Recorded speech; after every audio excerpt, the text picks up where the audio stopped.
다 같이 한 마음으로 미가서 5장 2절 말씀 같이 합독해 보도록 하겠습니다. 베들레헴 에브라다야, 넌 유다 족속 중에 작을지라도 이스라엘을 다스릴 자가 내게서 내게로 나올 것이라. 그의 근본은 상고에 영원에 있느니라. 아멘.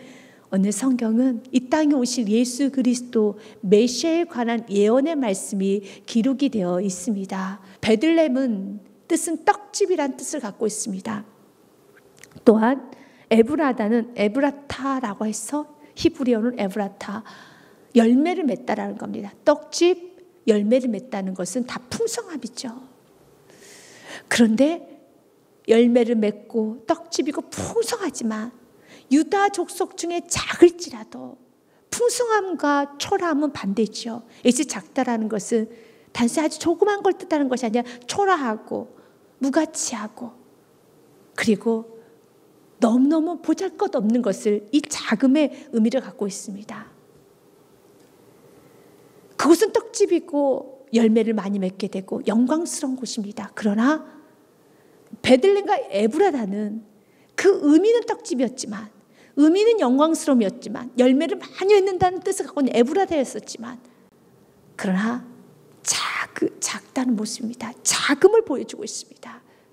여러분, 너무 맞지 않은 단어죠. 바로 예수님이 이 땅에 이렇게 오셨어요. 예수님은 풍요의 상징입니다. 예수님은 가장 높으신 분이십니다. 예수님은 왕 중의 왕이십니다. 예수님은 천재 창조주이십니다. 예수님 모든 만물의 주관자이십니다. 그러나 그 주관자이신 예수님께서, 천재 창조주이신 예수님께서 가장 낮은 모습으로, 이 땅에 가장 초라하고 가장 비천한 모습으로 이 땅에 오셨습니다. 왜 이 땅에 가장 낮은 모습으로 오셨을까요? 성경에서 고린도후서 8장 9절 말씀에 보면 이렇게 말을 합니다. 같이 읽겠습니다. 우리 주 예수 그리스도의 은혜를 너희가 알거니와 부유하신 이로써 너희를 위하여 가난하게 되심은 그의 가난함으로 말미암아 너희를 부유하게 하려 하십니다. 아멘. 예수님께서는 풍요지만 이렇게 작고 초라한 인간의 모습으로, 아기의 모습으로 육신을 갖고 이 땅에 오신 이유는 한 가지입니다. 우리를 부유하게 하기 위하여서. 그래서 우리가 이번에는 8장 9절의 말씀을 읽을 때 너희라는 단어를 나를 위하여로 한번 바꿔보시기 바라겠습니다. 조금 더 은혜가 될 겁니다. 나를 위하여, 너희를 나를로 바꿔서 다시 우리 한번 읽어보도록 하겠습니다. 우리 주 예수 그리스도의 은혜를 내가 알거니와 부유하신 이로써 나를 위하여 가난하게 되심은 그의 가난함으로 말미암아 나를 부유하게 하려 하심이라. 아멘. 그의 가난함으로 말미암아 나를 부유하시게 하심, 이 말이라. 아멘. 나를 부유하기 위해서 예수님은 가장 낮은 모습으로 오셨어요. 가장 비천한 모습으로 오셨습니다. 하늘 보좌를 버리고 이 땅에 육신의 몸을 가지고 아기의 모습으로 오셔서, 그리고 우리 인간의 발을 닦아주시고, 그 예수님께서는 죄인들이 죽어야 되는, 죄인도 가장 죄인 중에 죄인이라고 하는, 죄인의 개수라고 하는 가장 극악한 죄인만 죽을 수 있다는 그 십자가 틀에서 죽으셨습니다. 그리고 피를 흘려주셨습니다. 온몸을 찢게 하셨습니다. 그 피는 우리를 위한 피입니다. 우리의 죄를 씻어주시기 위하여서, 당신의 몸이 찢겨지심으로써 우리에게 생명을 주시기 위하여서, 당신의 피를 쏟아냄으로써 우리의 죄를 다 씻어주시기 위하여서 이 땅에 예수님은 오셨습니다. 그래서 마태복음 20장 28절 말씀에는 인자가 이 땅에 온 것에 대해서 정확한 목적에 대해서 이렇게 말을 합니다. 인자가 온 것은 섬김을 받으려 함이 아니라 도리어 섬기려고 하고 자기 목숨을 많은 사람의 대속물로 주려 함이니라. 아멘. 예수님은 이 땅에 섬기러 오셨습니다.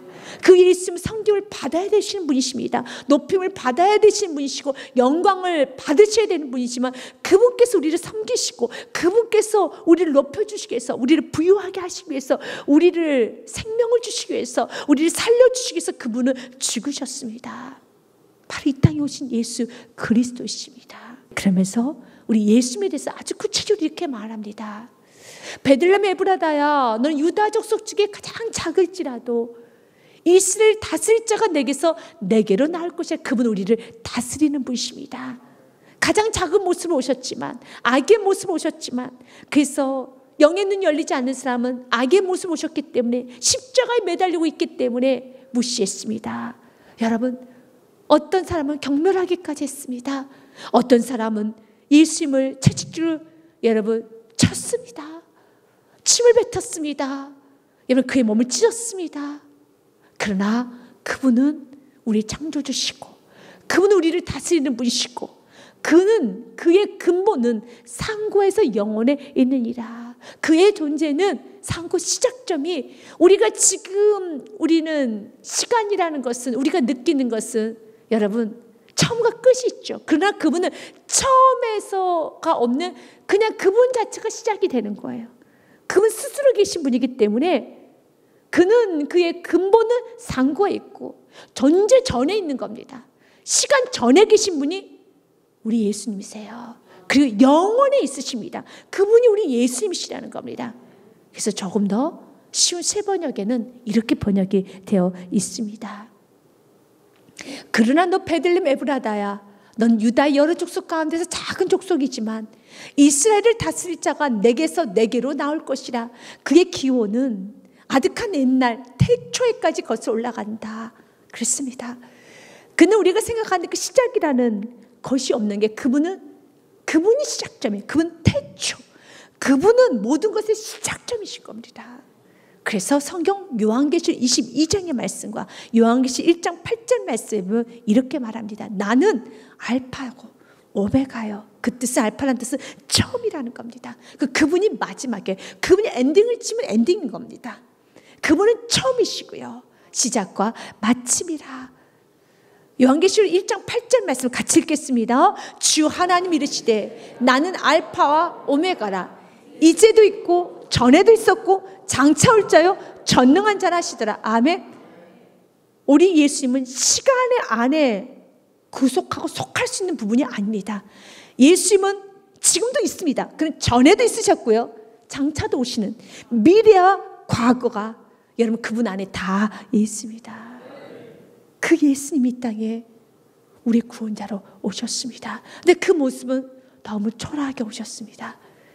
너무 보잘것 없이 오셨습니다. 자랑할 것이 없이, 흠모할 만한 것이 없이 오셨습니다. 그래서 그 예수님을 나의 구원자로 영접할 수 있는 것이 가장 겸손한 자요, 가장 복된 자라는 겁니다. 그래서 우리 예수님께서는 이렇게 말을 합니다.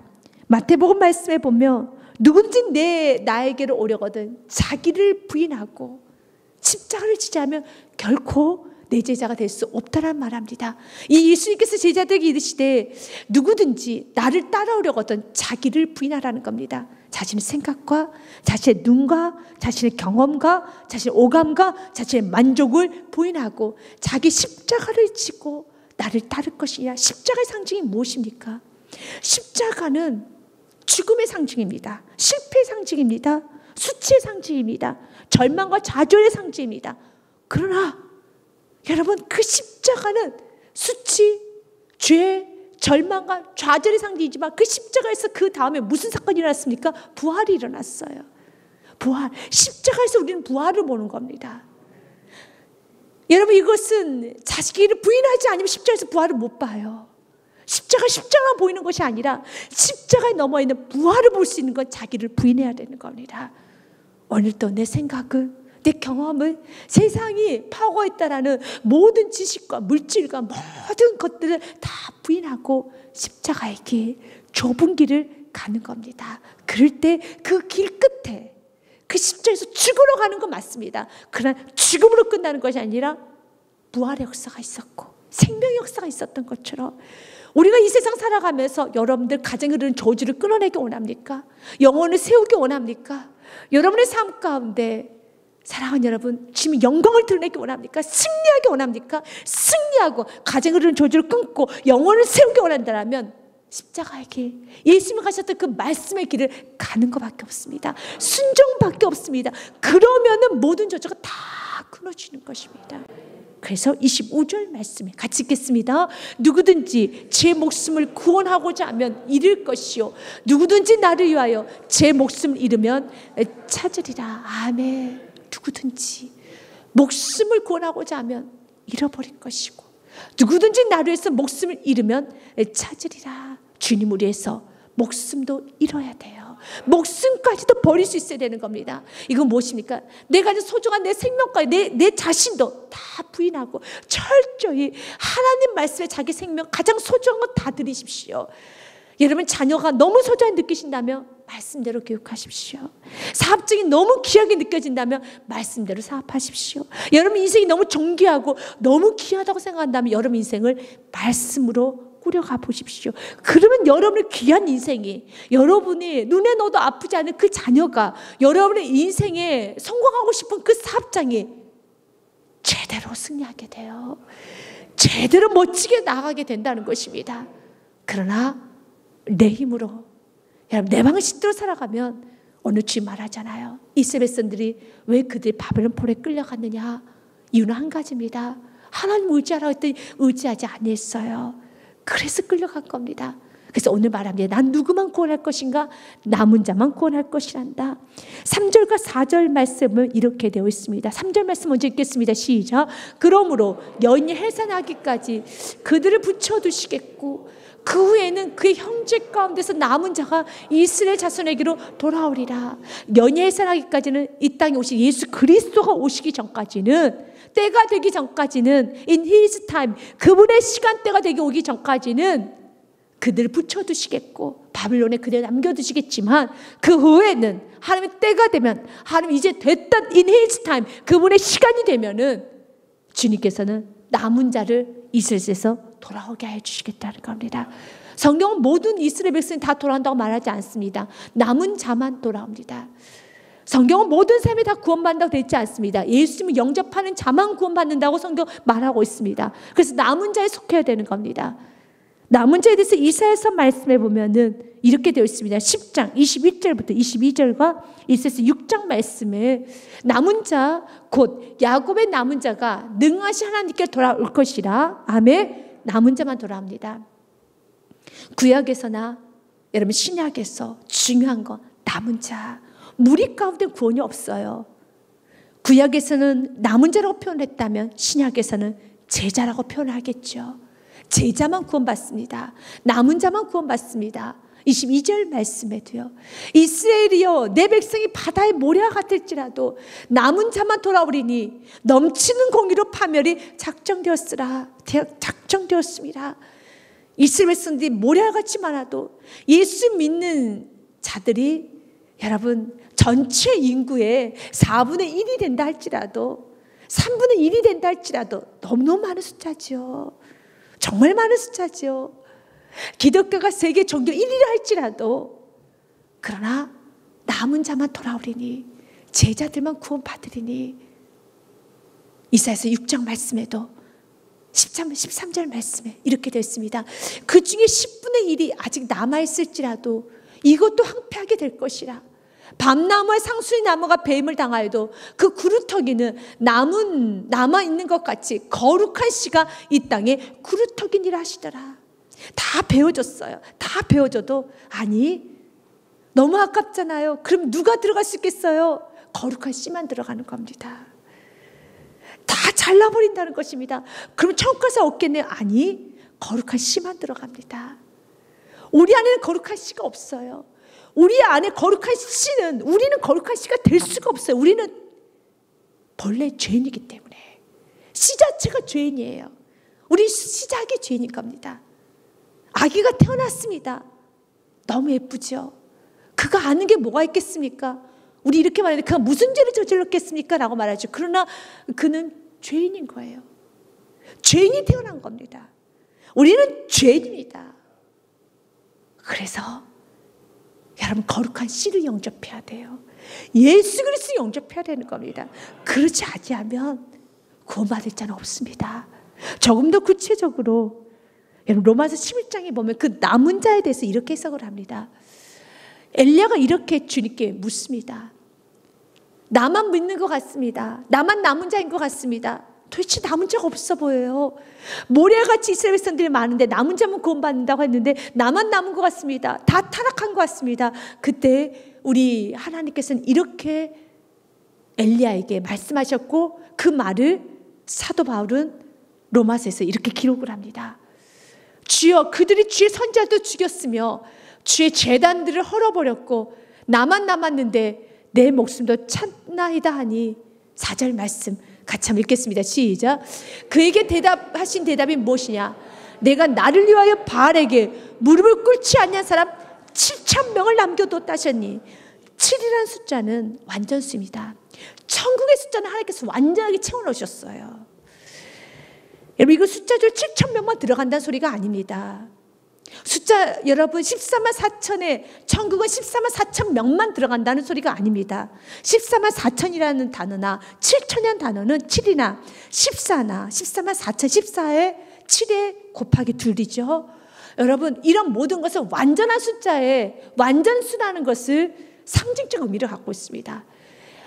천국은 하나님의 수로 완전하게 채워져 있습니다. 이걸 누구만 아실까요? 하나님만이 아셔요. 왜냐하면 구원은 하나님 주권에 의해서 구원이 되는 겁니다.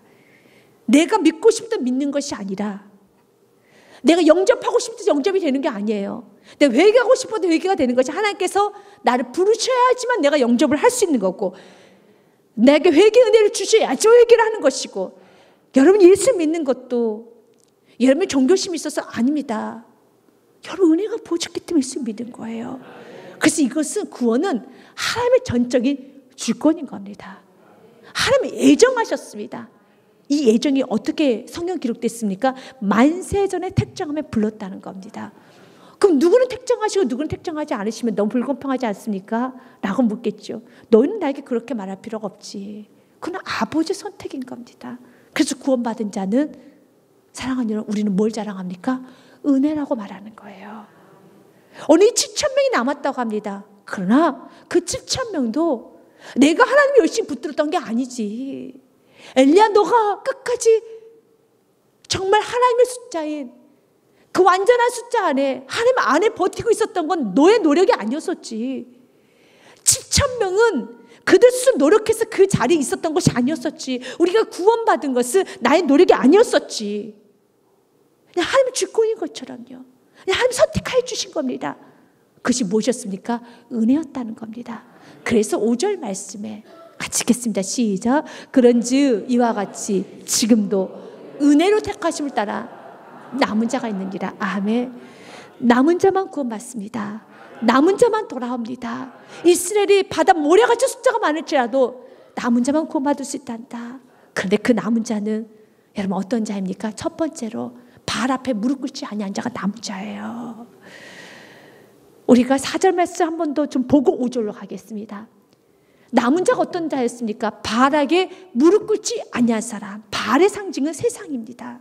세상 물질 앞에, 환경 앞에, 권력 앞에, 세상 모든 경험 앞에 무릎 꿇지 아니한 자, 어떤 상황에서 무릎 꿇지 아니하고 예배하는 자, 어떤 상황에서 가고 다음 단계 나아가는 자, 그 자만이 여러분 남은 자예요.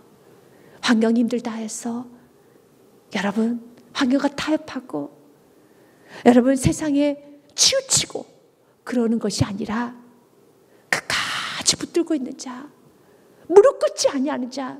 여러분 연약하다 자꾸 환경에 넘어지지 마십시오. 여러분의 삶 가운데 정말 세상에 무릎 꿇어서는 안 되는 겁니다. 여러분들 이기셔야 되는 겁니다. 혹시 여러분들 이기고 이 예배 자리까지 이기고 부족하지 믿음을 지켜가고 있습니까? 그것은 여러분 힘이 아니셨습니다. 여러분 공로가 아니었습니다.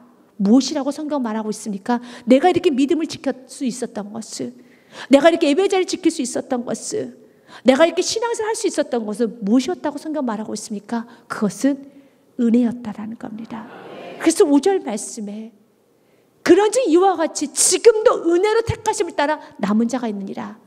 남은 자만 돌아올 수 있는데, 예수님 남은 자만 구원하시는데 그 남은 자는 은혜로 남게 되었다는 겁니다. 은혜로 구원받은 겁니다. 은혜로 남아있는 것입니다. 이걸 잊어버려서는 안 되는 것입니다. 오늘 성경 우리에게 말합니다.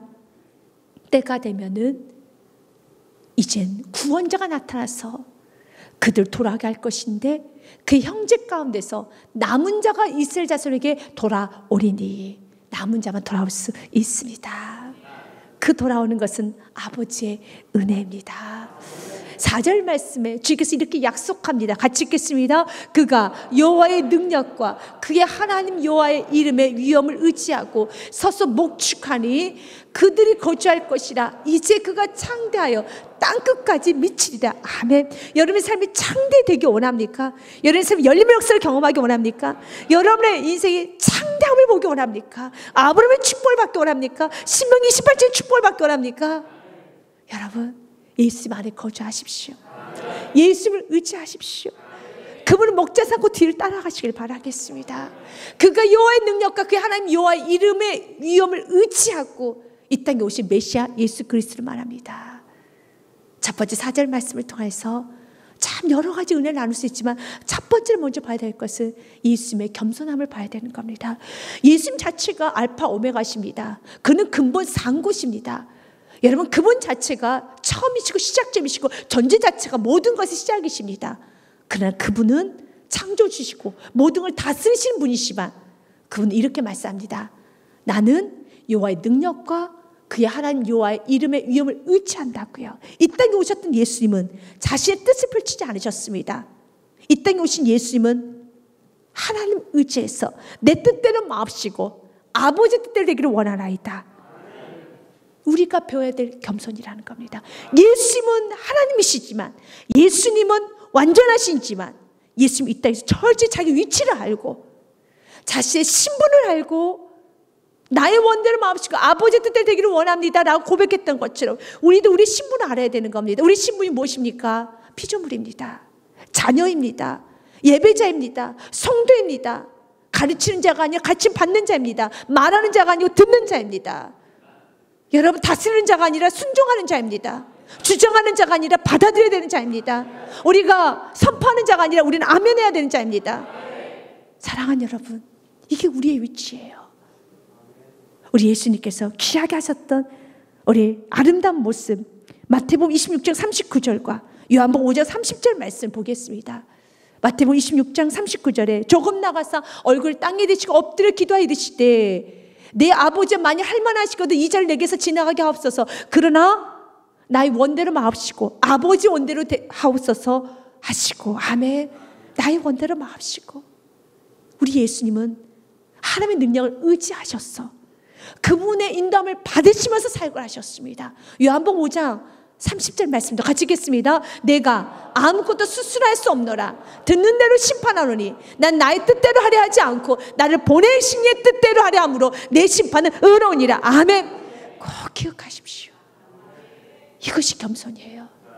예수님은 곧 하나님이시지만 나는 스스로 할 수 없노라. 근데 우리는 여러분 능력도 없으면서 우리는 실력도 없으면서 자꾸 나는 스스로 할 수 있다고 우리는 의지하지 못하는 삶을 살아갑니다. 그래서 인간을 교만하다고 하는 겁니다. 우리가 예수님의 겸손을 배우면서 예수님은 스스로 이렇게 말합니다. 내가 아무것도 스스로 할 수 없노라. 듣는 대로 심판하노니 나는 나의 뜻대로 하려 하지 않고 나를 보내시의 뜻대로 하려 함으로 내 심판은 의로우니라. 아멘. 예수님이 자신의 의로움을 뭐로 증명하느냐면 하나님의 뜻대로 순종하는 것으로 자신의 의로움을 증명했어요. 여러분의 삶을 의롭게 원합니까? 여러분의 삶을 실력 있게 원합니까? 여러분의 삶에 아름다운 향기가 나기 원합니까? 여러분 뜻대로 하려고 하지 마십시오. 여러분 스스로 하려고 하지 마십시오. 여러분 스스로하고 여러분 뜻대로 하면은 의롭지 않습니다. 굉장히 잘한 것 같지만 먼지가 많이 납니다. 그림자가 많습니다. 그래서 때로는 주님께서 너의 뜻대로 너의 힘으로 하는 것이 얼마나 연약하고 보잘것없는 것인 걸 좀 알려주기 위해서 실패를 좀 경험하게 하기도 하고 자녀를 통해서 좀 보여주기도 하고 여러 가지 삶의 고난을 통해서 보여주기도 하는 겁니다. 그러면 이제는 깨달아야 돼요. 하나님, 나는 아무것도 스스로 할 수 없습니다. 듣는 대로 심판하노니. 우리도 듣는 게 있죠. 무엇입니까? 우리는 아무것도 할 수 없습니다. 나는 말씀에 듣는 대로 순종만 하겠사오니 나의 뜻대로 하려 하지 않고 나를 보내신 이의 뜻대로 오직 주님의 말씀에 순종하여서 하려 함으로 내 심판은 내 삶은 의로우니라. 우리 삶이 의로워질 수 있는 것은 나의 뜻이 아닌 하나님의 뜻대로 나아갈 때 내 삶은 의로워지는 겁니다. 성경 우리에게 이렇게 말합니다. 예수님의 그 아름다움을 먼저 복용을 합니다. 이 땅에 오신 메시아, 너무 겸손한 메시아. 그 메시아께서 이 땅에서 우리를 지키시고 보호하십니다. 그럴 때 우리는 그 구원자신 예수 그리스도 안에만 있으면, 그분의 목축하시는 목자의 음성만 잘 따라가면 우리의 삶이 형통해지는 것입니다. 그가 여호와의 능력과 그의 하나님 여호와의 이름의 위엄을 의지하고 서서 목축하니 우리 예수님은 우리의 목자십니다. 양의 문이 되어주십니다. 그들이 거주할 것이라. 우리가 그 양의 문 대신 예수님 안에, 목자 대신 예수님 안에 거주하면 되는 겁니다. 이제 그가 창대하여 땅끝까지 미치리라. 아멘. 우리 예수의 영향력은 창대까지 가는 겁니다. 그러면 예수님 안에 있는 나의 영향력도 창대까지 가는 겁니다. 요한복음 10장 말씀에 보면 이렇게 되어 있어요. 그러므로 예수께서 다시 이르시되 내가 진실로 전실로 너에게 말하노니 나는 양의 문이라. 아멘. 예수님만 양의 문이세요. 그래서 8절 말씀 같이 제가 읽고 9절 말씀을 여러분들이 같이 읽도록 하겠습니다. 8절 말씀 제가 읽겠습니다. 나보다 먼저 온 자는 다 절도요 강도니 양들이 듣지 아니하였느니라. 9절 말씀 같이 읽겠습니다. 내가 문이니 누구든지 나로 말미암아 들어가면 구원을 받고 또는 들어가면 나며 꼴을 얻으리라. 아멘. 주님 우리에게 말합니다. 누구든지 양의 문 대신 예수 그리스도를 말미암지 않으면 구원을 받을 수도 없고, 예수 그리스도 문으로 들어가면은 구원받습니다. 두 번째는 꼴입니다. 다른 말로 풍성합니다. 예수님 창대까지 영향력을 가시죠. 우리 예수 안에만 있으면 여러분 영향력 창대에 펼쳐져요. 여러분 축복이 통로되기 원하시잖아요. 믿음의 유산을 다음 세대에 남겨주기 원하시잖아요. 우리가 어떻게 남겨줄 수 있겠습니까? 못 남겨주죠. 그러나 우리가 예수님 안에 거하면은, 우리 예수님은 창대하시기 때문에 내가 예수님 안에 거할 때, 예수님 안에서 우리가 그분의 목자의 음성을 잘 듣고 그분의 말씀 순종하며 나아갈 때, 그분 안에 있을 때 오늘 말씀 그대로 풍성하게 창대케 된 역사가 일어나는 것입니다. 예수님 우리에게 말합니다. 난 너의 목자란다. 내 안에 거하여라. 주님 안에 거하십시오. 세상 의지하지 마십시오. 주님 안에 거하십시오. 가장 안전한 것은 주님 안에 거하는 것입니다. 시편의 말씀 20편 7절과 8절 말씀에 이렇게 되었습니다. 어떤 사람은 병거를, 어떤 사람은 말을 의지하나 우리는 여호와 우리 하나님의 이름을 자랑하리로다. 8절 말씀은 같이 읽겠습니다. 그들은 비틀거리며 엎드려지고 우리는 일어나 바로 서도다. 아멘. 어떤 사람은 병거를, 어떤 사람은 말을 의지하나. 그럼 우리 목자 되신 예수 그리스도를 의지합시다. 그들을 비틀거리며 엎드려지거나 우리는 일어나 바로 서도다. 오늘 우리 주님께서는 약속합니다. 내가 서서 목축하여 그들이 거주할 것이다. 우리가 거주해야 될 것은 메시아이신 예수 그리스도 안에 거주하고, 이제 그가 창대하여 땅끝까지 미치리라 하면서 5절과 6절 말씀에 보면 이 사람은 평강이 될 것이다. 이제 우리 메시아입니다. 메시아는 평강이십니다. 또한 그 메시아 안에 구원자이신 예수 그리스도 안에 있는 저와 여러분도 평강이 됩니다. 아수르 사람이 우리 땅에 들어와서 우리 궁들을 밟을 때에는 우리가 7 목자 8 군왕에 일으켜 그를 치리니, 7 목자, 7의 숫자는 완전수라고 그랬었죠. 7 목자 7보다 플러스 되면 더 완전 숫자 되겠죠. 결론은 주께서 다 치시겠다는 겁니다. 예수님 안에 거하면, 예수님의 그 우리 안에 있는 자는 평강을 주시고요. 주님께서 하나하나 여러분 우리 안에, 우리 주위에 있는 많은 방해 세력들 있죠. 가난, 질병, 우울, 게으름, 여러분 시기, 질투, 모두 세상적인 것, 정욕적인 것들, 모든 것들 다 치고 싶은 것들 우리에게 다 밟아주십니다. 다 밟아주십니다. 그래서 여러분들이 삶이 어려울 때, 삶이 답답할 때, 앞뒤가 3일 막혔다 생각할 때 정말 여러분 어디로 와야 되겠습니까? 구원자이신 예수 그리스도께 달려가야죠. 예배 자리로 뛰어와야 되는 겁니다. 기도해야 되는 겁니다. 찬송해야 되는 겁니다. 찬송할 수 없는 상황에 더 찬양하십시오. 기도할 수 없는 상황에 더 기도하십시오. 예배할 수 없는 상황에 더 예배하십시오. 이것이 맞습니다. 여러분 우리 주님께서는 당신을 사랑하고 당신만 의지하는 자, 오직 예수 그리스도를 구원자인 줄 알고 그분을 꼭 붙들고 살아가는 자, 주님께서 가장 좋은 길로 의의 길을 인도하시면 믿으시길 바라겠습니다. 다윗과 같은 여러분, 하나님의 사람은 이렇게 고백합니다. 시편 23편 1절부터 3절 말씀에 이렇게 고백을 합니다. 여호와가 나의 목자시니 내가 부족함이 없으려다. 우리 2절 같이 읽습니다. 시작. 그가 나를 푸른 풀밭에 누이시며 쉴 만한 물가로 인도하신도다. 3절도 같이 읽겠습니다. 내 영혼을 소생시키시고 자기 이름 위하여 의의 길로 인도하신도다. 아멘. 우리 주님은 우리의 목자십니다. 우린 양이기 때문에 그분 안에 거하십시오. 그분 안에서 누리십시오. 그분 안에서 더 의지하면서 주께 도움을 구하시길 바라겠습니다. 그래서 7절 말씀에 주님은 한 번 더 우리에게 말합니다. 나는 누구나 다 구원하지 않고 남은 자는 많은 백성 가운데 있으리니 그들은 여호와께로부터 내린 이슬 같고 풀 위에 내리는 단비 같아서 사람을 기다리지 아니하며 인생을 기다리지 아니할 것이며, 우리는 남은 자에 대해서 로마서 말씀을 통해서 한번 우리는 정리를 하였습니다. 여러분, 남은 자가 로마서 11장의 말씀에는 어떻게 기록이 되어 있습니까? 바알에게 절하지 않는 7,000명, 그 자가 남은 자다. 그러면서 그 남은 자가 되올 수 있었던 것도 은혜로 된 것입니다 라는 말씀을 같이 우리 은혜를 나누지 않았습니까? 오늘 7절 말씀에도 남은 자에 대해서 이렇게 말합니다. 남은 자는, 야곱의 남은 자는 많은 백성 가운데 있으니, 맞습니다. 남은 자라고 해서 특별히 어느 특별한 장소에서 모여 있는 것이 아닙니다. 어떤 특별한 장소에 다 모여서 같이 사는 것도 아닙니다. 많은 백성들 가운데 여러분, 이 세상에서 남은 자들이 있어요.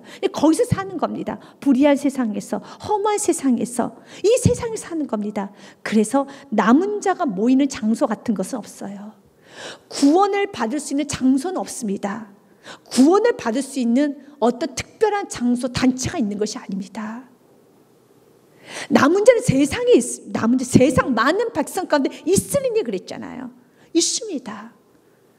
각자 하나님께서 내게 주신 귀한 교회, 귀한 가정, 귀한 사업장, 일터, 내게 주신 귀한 시간 아래서 그곳에서 예배하는 것이고 충성스럽게 사는 겁니다. 특별히 어떤 장소로 가는 것이 아닙니다. 성경 말합니다. 야곱의 남은 자는 많은 백성 가운데 있습니다. 그런데 그 남은 자의 특징이, 그들은, 남은 자는 여호와께로부터 내린 이슬 같고, 믿으십니까? 아멘. 첫 번째로 그들은 이슬 같다는 겁니다. 누구로부터 왔습니까? 여호와께로부터 내린 이슬 같고 풀 위에 내린 단비 같아서, 남은 자의 특징이죠. 사람을 기다리지 아니하며 사람을 의지하지 않는다는 겁니다. 발 앞에 무릎 꿇지 않는다는 겁니다. 사람을 기다리지 아니하며 인생을 기다리지 아니할 것이며, 아멘. 인생을 기다리, 사람을 의지하지 않는다는 겁니다. 세상 의지하지 않는다는 겁니다. 환경 의지하지 않는다는 겁니다. 그들 기다리지 않아요. 목 빼고서 기다리고 있지 않습니다. 나의 구원은 세상에게, 사람에게 있는 것이 아니라 그들 누구를 기다립니까? 말씀을 기다리고 주님의 도우심을 기다리는 것이지, 사람을 향해서 여러분 기다리고 서글퍼하고 의지하고 간절히 바라고 있는 것이 아니라 주만 바라보나이다. 주님을 의지하게 되어 있습니다. 예수님께서도 이렇게 말씀하셨어요.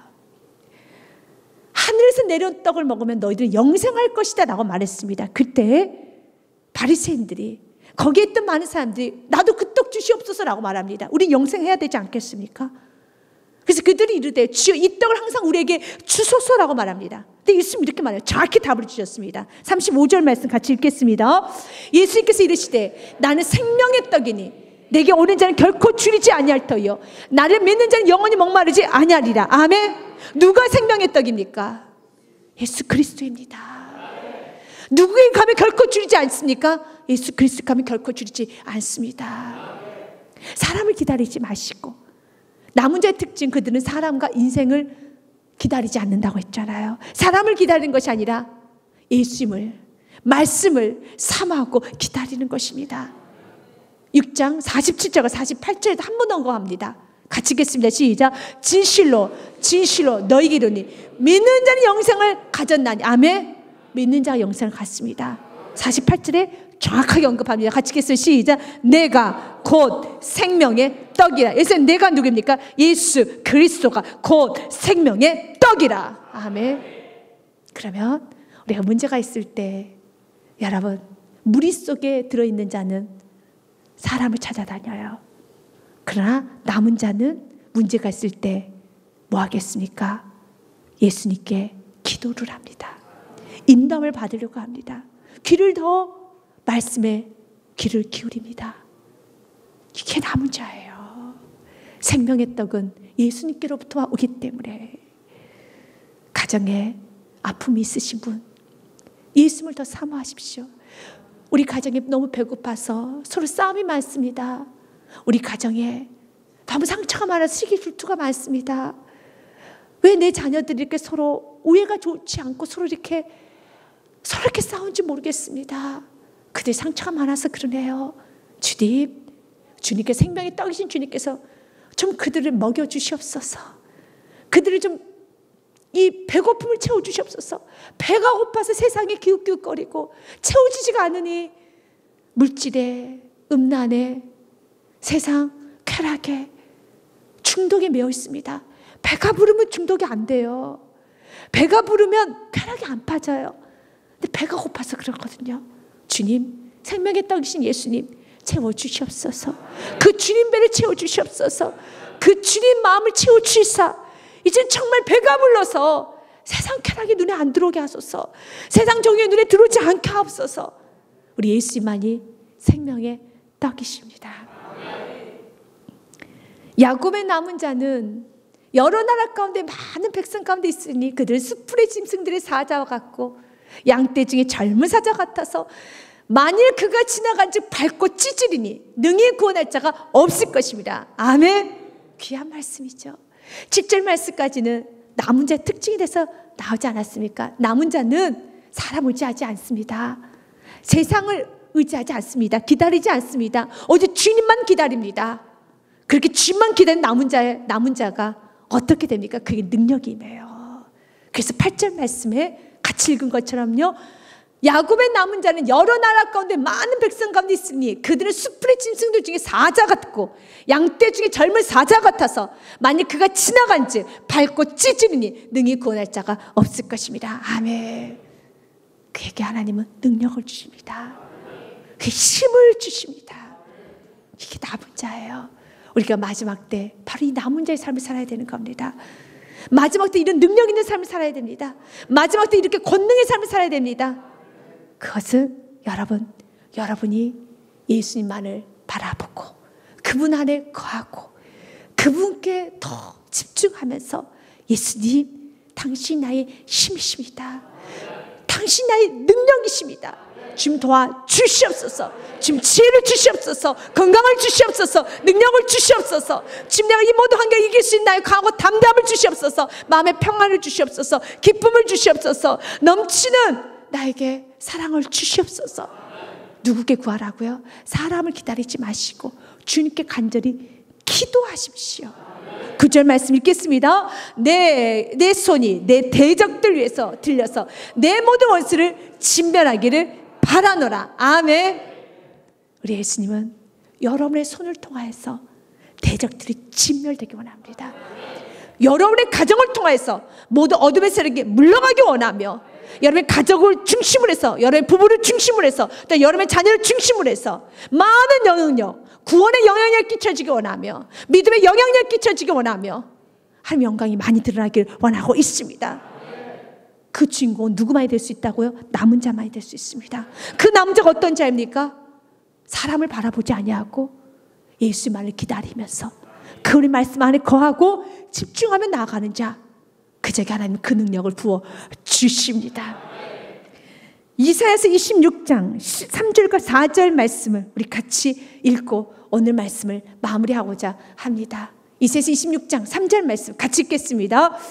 주께서 심지가 견고한 자를 평강하도록 지키시리라. 이는 그가 주를 신뢰함이니이다. 아멘. 4절 말씀 같이 읽겠습니다. 시작. 너희는 여호와를 영원히 신뢰하라. 주 여호와는 영원한 반석이심이로다. 아멘. 주 여호와를 영원히 신뢰하라. 주님 안을 신뢰하십시오.